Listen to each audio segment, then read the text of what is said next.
Ceci est un livre audio autogénéré par Google. Livre 93. Par Victor Hugo. Première partie, en mer. Livre premier. Le bois de la Sauderaie. Dans les derniers jours de mai 1793, un des bataillons parisiens amené en Bretagne par Santerre fouillait le redoutable bois de la Sauderaie en Astillé. On n'était pas plus de 300, car le bataillon était décimé par cette rude guerre. C'était l'époque où, après l'Argonne, Jemmapes et Valmy, du 1er bataillon de Paris qui était de 600 volontaires, il restait 27 hommes, du 2e 33 et du 3e 57. Temps des luttes épiques. Les bataillons envoyés de Paris en Vendée comptaient 912 hommes. Chaque bataillon avait 3 pièces de canon. Ils avaient été rapidement mis sur pied. Le 25 avril, Goyer étant ministre de la Justice et Bouchotte étant ministre de la Guerre, la section du Bon Conseil avait proposé d'envoyer des bataillons de volontaires en Vendée. Le membre de la commune Lubin avait fait le rapport. Le 1er mai, Santerre était prêt à faire partir 12 000 soldats, 30 pièces de campagne et un bataillon de canonniers. Ces bataillons, faits si vite, furent si bien faits, qu'ils servent aujourd'hui de modèle. C'est d'après leur mode de composition qu'on forme les compagnies de ligne. Ils ont changé l'ancienne proportion entre le nombre des soldats et le nombre des sous-officiers. Le 28 avril, la commune de Paris avait donné aux volontaires de Santerre cette consigne: point de grâce. Point de quartier. À la fin de mai, sur les 12 000 partis de Paris, 8 000 étaient morts. Le bataillon engagé dans le bois de la Sauderaie se tenait sur ses gardes. On ne se hâtait point. On regardait à la fois à droite et à gauche, devant soi et derrière soi. Kléber a dit, le soldat a un œil dans le dos. Il y avait longtemps qu'on marchait. Quelle heure pouvait-il être? À quel moment du jour en était-on? Il eût été difficile de le dire, car il y a toujours une sorte de soir dans de si sauvages alliés, et il ne fait jamais clair dans ce bois-là. Le bois de la Sauderaie était tragique. C'était dans ce taillis que, dès le mois de novembre 1792, la guerre civile avait commencé ses crimes. Mousqueton, le boiteux féroce, était sorti de ses épaisseurs funestes. La quantité de meurtres qui s'étaient commis là faisait dresser les cheveux. Pas de lieu plus épouvantable. Les soldats s'y enfonçaient avec précaution. Tout était plein de fleurs. On avait autour de soi une tremblante muraille de branches d'où tombait la charmante fraîcheur des feuilles. Des rayons de soleil trouaient çà et là ces ténèbres vertes. À terre, le glaïeul, la flambe des marais, le narcisse des prés, la génote, cette petite fleur qui annonce le beau temps, le safran printanier, brodait et passementait un profond tapis de végétation où fourmillaient toutes les formes de la mousse, depuis celle qui ressemble à la chenille jusqu'à celle qui ressemble à l'étoile. Les soldats avançaient pas à pas, en silence, en écartant doucement les broussailles. Les oiseaux gazouillaient au-dessus des baïonnettes. La Sauderaie était un de ces halliers où jadis, dans les temps paisibles, on avait fait la wichba, qui est la chasse aux oiseaux pendant la nuit. Maintenant on y faisait la chasse aux hommes. Le taillis était tout de bouleaux, de hêtres et de chênes, le sol plat, la mousse et l'herbe épaisse amortissaient le bruit des hommes en marche, aucun sentier, ou des sentiers tout de suite perdus. Des houx, des prunelliers sauvages, des fougères, des haies d'arrêt de bœuf, de hautes ronces, impossibilité de voir un homme à 10 pas. Par instant passait dans le branchage un héron ou une poule d'eau indiquant le voisinage des marais. On marchait. On allait à l'aventure, avec inquiétude, et en craignant de trouver ce qu'on cherchait. De temps en temps on rencontrait des traces de campement, des places brûlées, des herbes foulées, des bâtons en croix, des branches sanglantes. Là on avait fait la soupe, là on avait dit la messe, là on avait pansé des blessés. Mais ceux qui avaient passé, avaient disparu. Où étaient-ils? Bien loin peut-être? Peut-être là tout près, caché, l'espingole au poing? Le bois semblait désert. Le bataillon redoublait de prudence. Solitude donc défiance. On ne voyait personne, raison de plus pour redouter quelqu'un. On avait affaire à une forêt mal famée. Une embuscade était probable. 30 grenadiers, détachés en éclaireurs et commandés par un sergent, marchaient en avant à une assez grande distance du gros de la troupe. La vivandière du bataillon les accompagnait. Les vivandières se joignent volontiers aux avant-gardes. On court des dangers, mais on va voir quelque chose. La curiosité est une des formes de la bravoure féminine. Tout à coup, les soldats de cette petite troupe d'avant-garde eurent ce tressaillement connu des chasseurs qui indique qu'on touche au gîte. On avait entendu comme un souffle au centre d'un fourré, et il semblait qu'on venait de voir un mouvement dans les feuilles.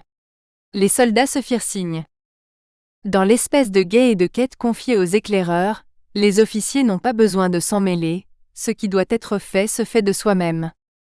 En moins d'une minute, le point où l'on avait remué fut cerné, un cercle de fusils braqués l'entoura, le centre obscur du hallier fut couché en joue de tous les côtés à la fois, et les soldats, le doigt sur la détente, l'œil sur le lieu suspect, n'attendirent plus pour le mitrailler que le commandement du sergent. Cependant la vivandière s'était hasardée à regarder à travers les broussailles, et au moment où le sergent allait crier « Feu !», cette femme cria « Halte !» Et se tournant vers les soldats, « Ne tirez pas, camarades !» Et elle se précipita dans le taillis. On l'y suivit. Il y avait quelqu'un là, en effet. Au plus épais du fourré, au bord d'une de ces petites clairières rondes que font dans les bois les fourneaux à charbon en brûlant les racines des arbres, dans une sorte de trou de branche, espèce de chambre de feuillage, entr'ouverte comme une alcôve, une femme était assise sur la mousse, ayant au sein un enfant qui tétait, et sur ses genoux les 2 têtes blondes de 2 enfants endormis. C'était là l'embuscade. « Qu'est-ce que vous faites ici, vous » cria la vivandière. La femme leva la tête. La vivandière ajouta, furieuse. « Êtes-vous folle d'être là » Et elle reprit. « Un peu plus, vous étiez exterminés. » Et s'adressant aux soldats, la vivandière ajouta. « C'est une femme. »« Pardine, nous le voyons bien, » dit un grenadier. La vivandière poursuivit. « Venir dans les bois se faire massacrer. A-t-on idée de faire des bêtises comme ça ?» La femme stupéfaite, effarée, pétrifiée, regardait autour d'elle comme à travers un rêve ses fusils, ses sabres, ses baïonnettes, ses faces farouches. Les 2 enfants se réveillèrent et crièrent. « J'ai faim, dit l'un. J'ai peur, dit l'autre. Le petit continuait de téter, et la vivandière lui adressa la parole. « C'est toi qui as raison, lui dit-elle. » La mère était muette d'effroi. Le sergent lui cria. « N'ayez pas peur, nous sommes le bataillon du bonnet rouge. » La femme trembla de la tête aux pieds. Elle regarda le sergent, rude visage dont on ne voyait que les sourcils, les moustaches, et 2 braises qui étaient les 2 yeux. « Le bataillon de la ci-devant Croix-Rouge, » ajouta la vivandière. Et le sergent continua. « Qui es-tu, madame » La femme le considérait, terrifiée.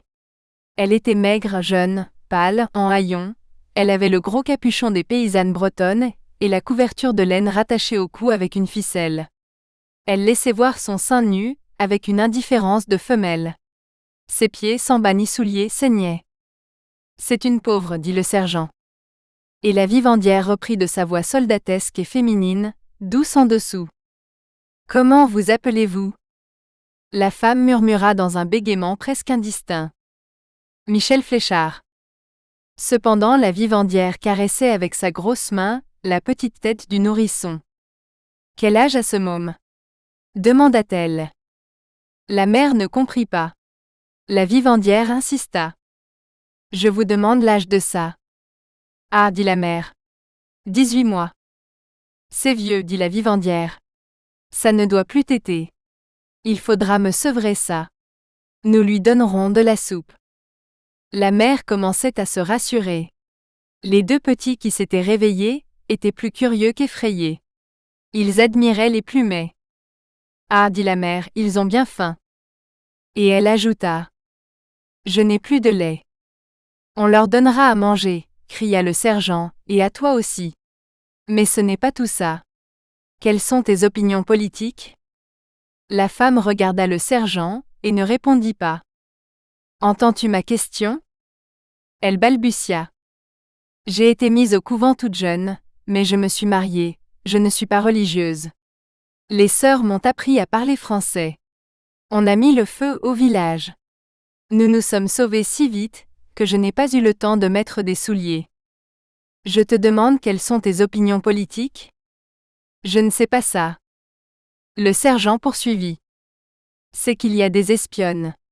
Ça se fusille, les espionnes. Voyons. Parle. Tu n'es pas bohémienne? Quelle est ta patrie?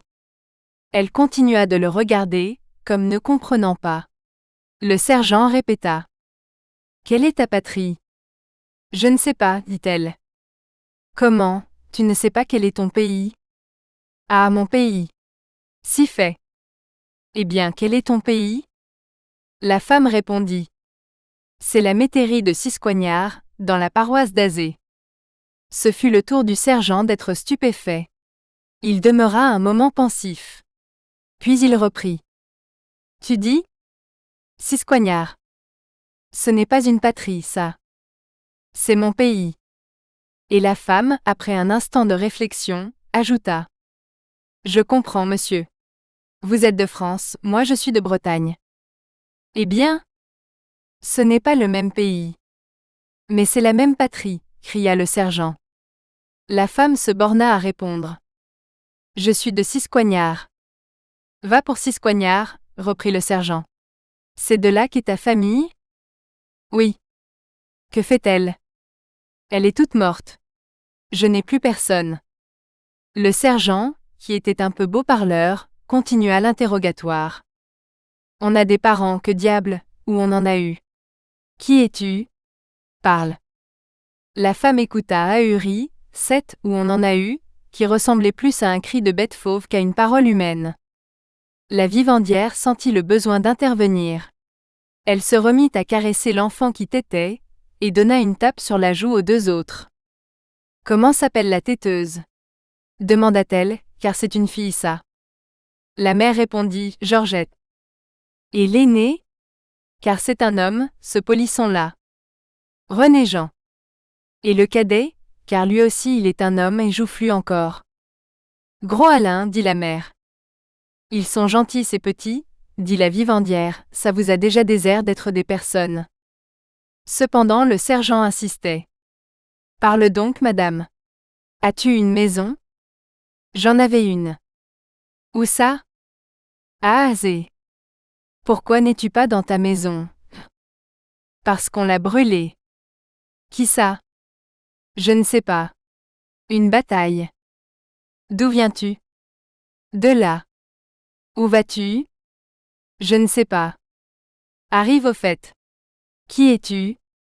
Je ne sais pas. Tu ne sais pas qui tu es? Nous sommes des gens qui nous sauvons. De quel parti es-tu? Je ne sais pas. Es-tu des bleus? Es-tu des blancs? Avec qui es-tu? Je suis avec mes enfants. Il y eut une pause. La vivandière dit. Moi je n'ai pas eu d'enfant. Je n'ai pas eu le temps. Le sergent recommença. Mais tes parents.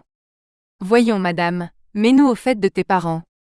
Moi je m'appelle Radou, je suis sergent, je suis de la rue du Cherche-Midi, mon père et ma mère en étaient, je peux parler de mes parents. Parle-nous des tiens. Dis-nous ce que c'était que tes parents. C'étaient les fléchards. Voilà tout. Oui, les fléchards sont les fléchards comme les radous sont les radous. Mais on a un état. Quel était l'état de tes parents? Qu'est-ce qu'ils faisaient? Qu'est-ce qu'ils font? Qu'est-ce qu'ils fléchardaient tes fléchards? C'étaient des laboureurs.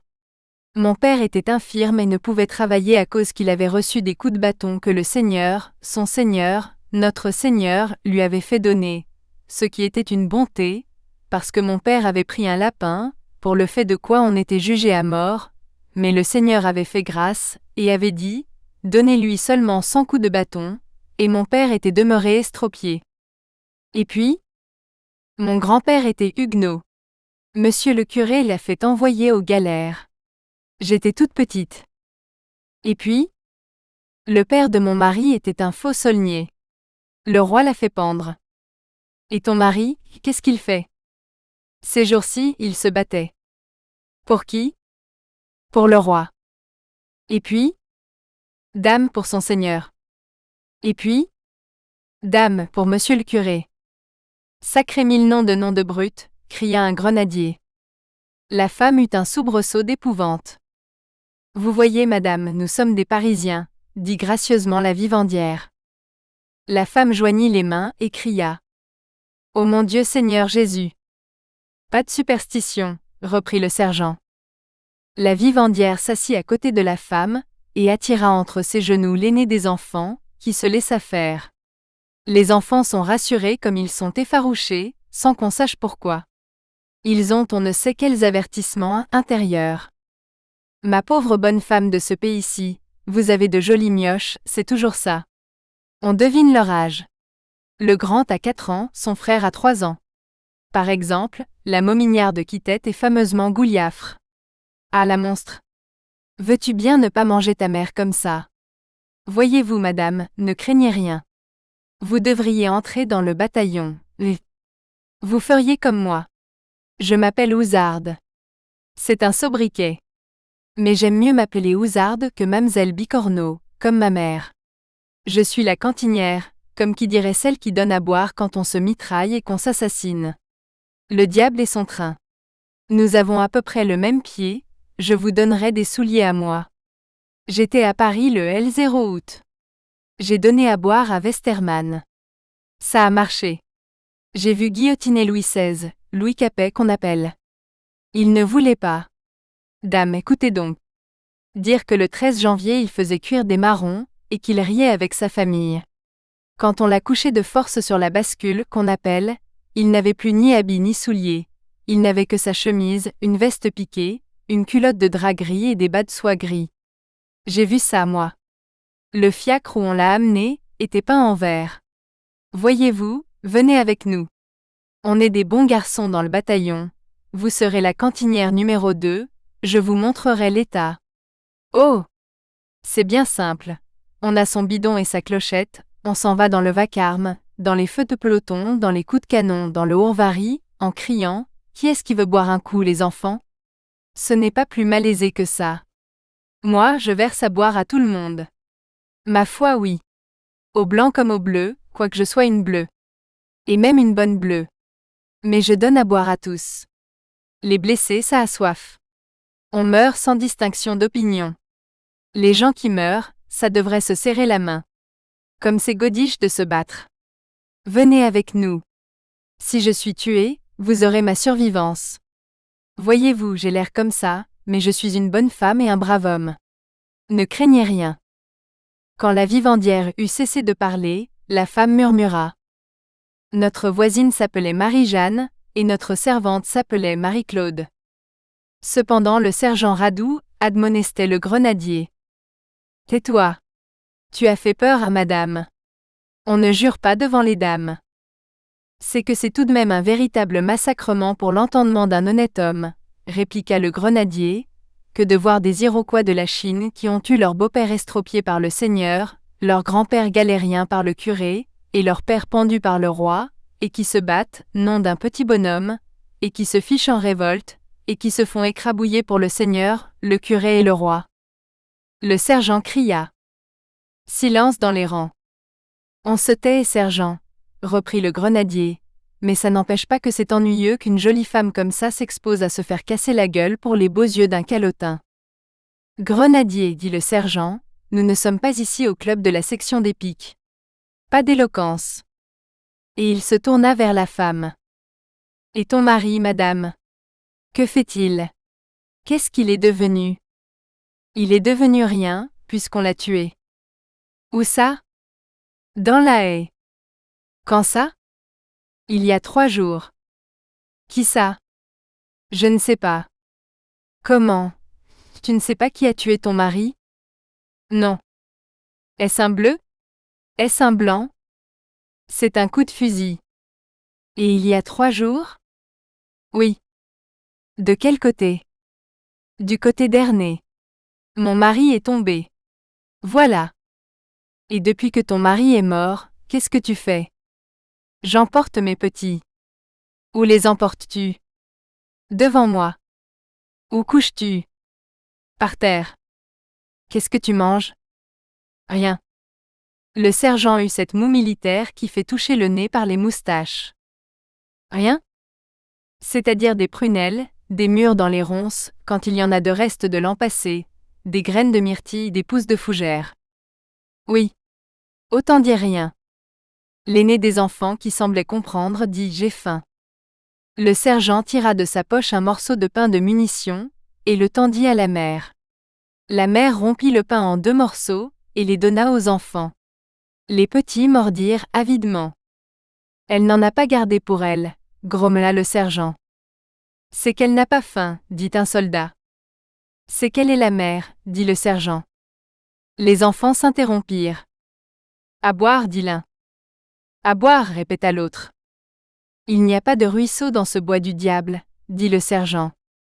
La vivandière prit le gobelet de cuivre qui pendait à sa ceinture à côté de sa clochette, tourna le robinet du bidon qu'elle avait en bandoulière, versa quelques gouttes dans le gobelet, et approcha le gobelet des lèvres des enfants.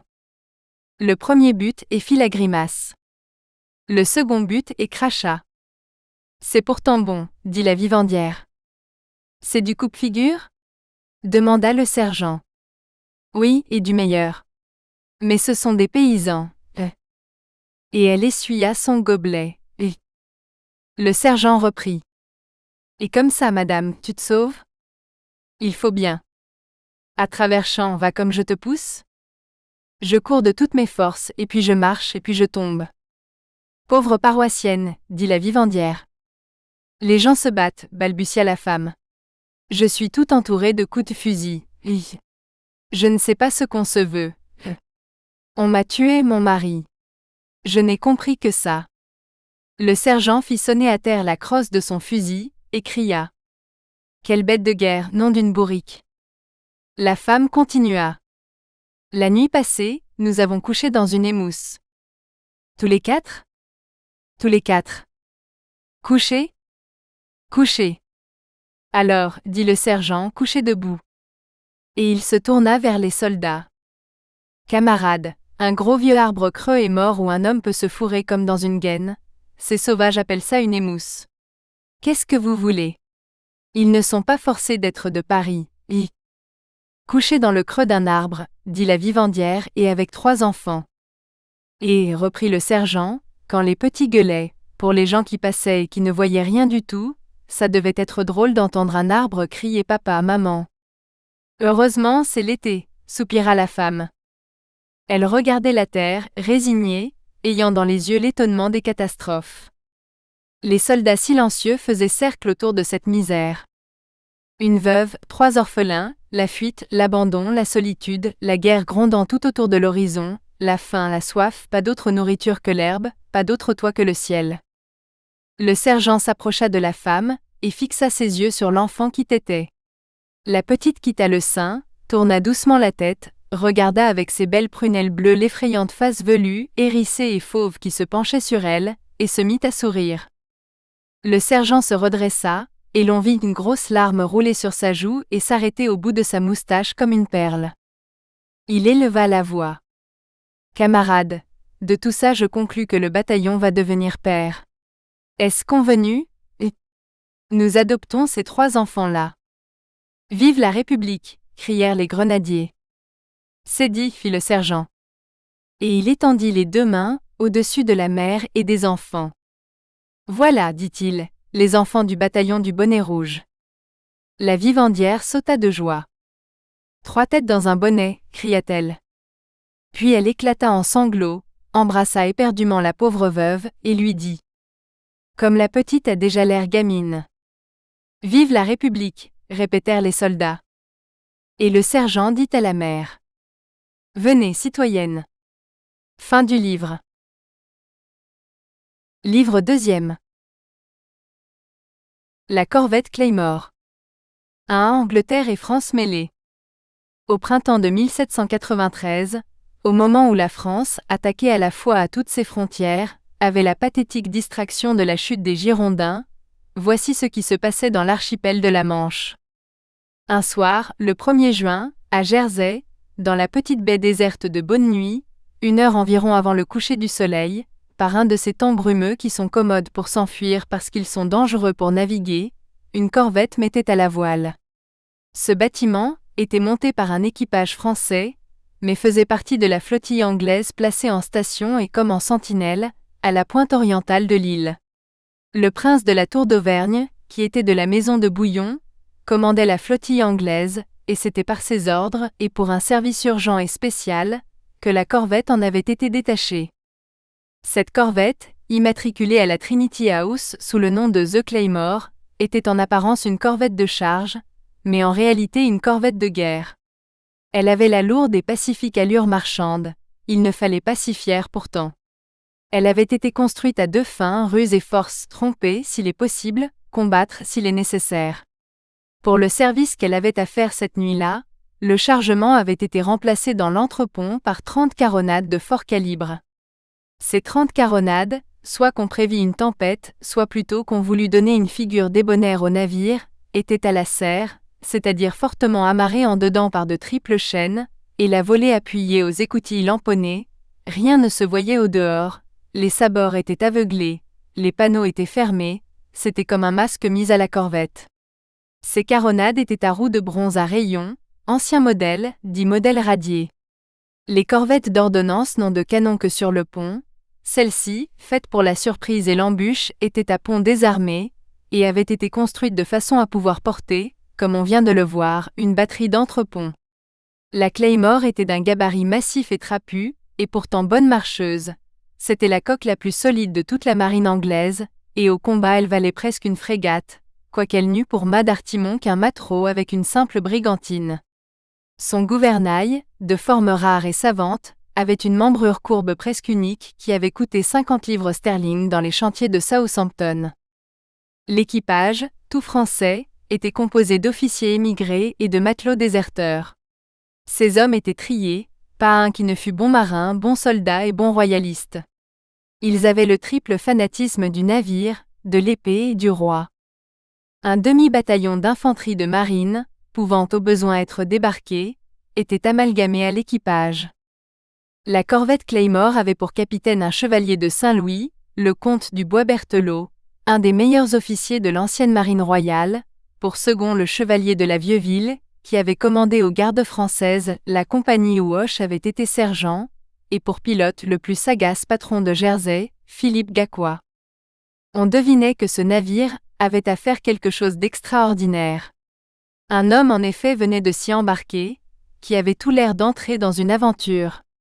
C'était un haut vieillard, droit et robuste, à figure sévère, dont il eût été difficile de préciser l'âge, parce qu'il semblait à la fois vieux et jeune, un de ces hommes qui sont pleins d'années et pleins de force, qui ont des cheveux blancs sur le front et un éclair dans le regard, 40 ans pour la rigueur et 80 ans pour l'autorité.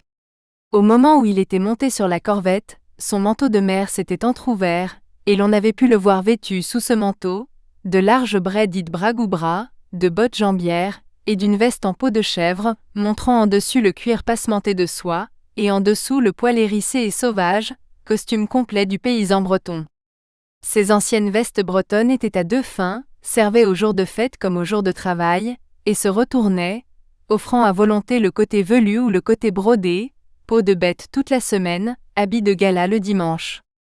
Le vêtement de paysan que portait ce vieillard était comme pour ajouter à une vraisemblance cherchée et voulue, usé aux genoux et aux coudes, et paraissait avoir été longtemps porté, et le manteau de mer, de grosse étoffe, ressemblait à un haillon de pêcheur. Ce vieillard avait sur la tête le chapeau rond du temps, à haute forme et à large bord, qui, rabattu, à l'aspect campagnard, et relevé d'un côté par une ganse à cocarde, à l'aspect militaire. Il portait ce chapeau rabaissé à la paysanne, sans ganse ni cocarde. Lord Balcarras, gouverneur de l'île et le prince de la Tour d'Auvergne, l'avait en personne conduit et installé à bord. L'agent secret des princes, Gélambre, ancien garde du corps de monsieur le comte d'Artois, avait lui-même veillé à l'aménagement de sa cabine, poussant le soin et le respect, quoique fort bon gentilhomme, jusqu'à porter derrière ce vieillard sa valise. En le quittant pour retourner à terre, monsieur de Gélambre avait fait à ce paysan un profond salut. Lord Balcarras lui avait dit « Bonne chance, général », et le prince de la Tour d'Auvergne lui avait dit « Au revoir, mon cousin ». Le paysan, c'était en effet le nom sous lequel les gens de l'équipage s'étaient mis tout de suite à désigner leurs passagers, dans les courts dialogues que les hommes de mer ont entre eux, mais sans en savoir plus long, ils comprenaient que ce paysan n'était pas plus un paysan que la corvette de guerre n'était une corvette de charge. Il y avait peu de vent. La Claymore quitta Bonne Nuit, passa devant Boulet Bay et fut quelque temps en vue, courant débordé. Puis elle décrut dans la nuit croissante et Nous espérons que vous avez apprécié cet aperçu. Pour continuer à écouter ce livre audio sur Google Play Livres, utilisez le lien dans la description de la vidéo.